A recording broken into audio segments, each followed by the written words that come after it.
धन महलाया टरियानु हो कुछहु साथे नहीं जाय। अन धन महलाया टरियानु हो कुछहु साथे नहीं जाय। साथे नहीं जाय कि शरीरियानु हो जाई साथे नहीं जाई कि शरीरियानु हो जाई करनी कमाई।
साथे नहीं जाई कि शरीरियानु हो जाई करनी कमाई।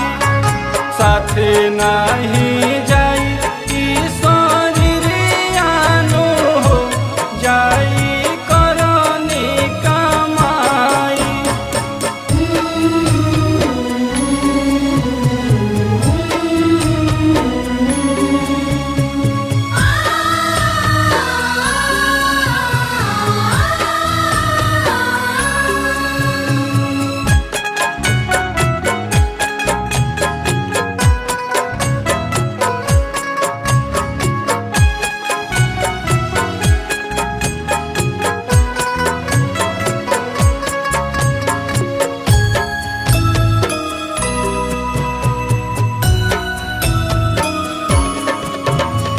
इहवा के करनी के इहे फल पइब। ऐसन फल पइब पेड़ जैसन लगइब।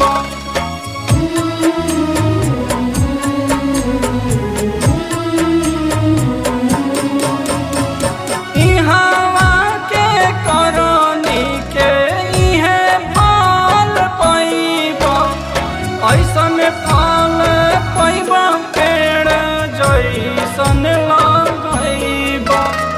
लागल बाटे माया के बजरियानु हो काहे गइल भुलाई।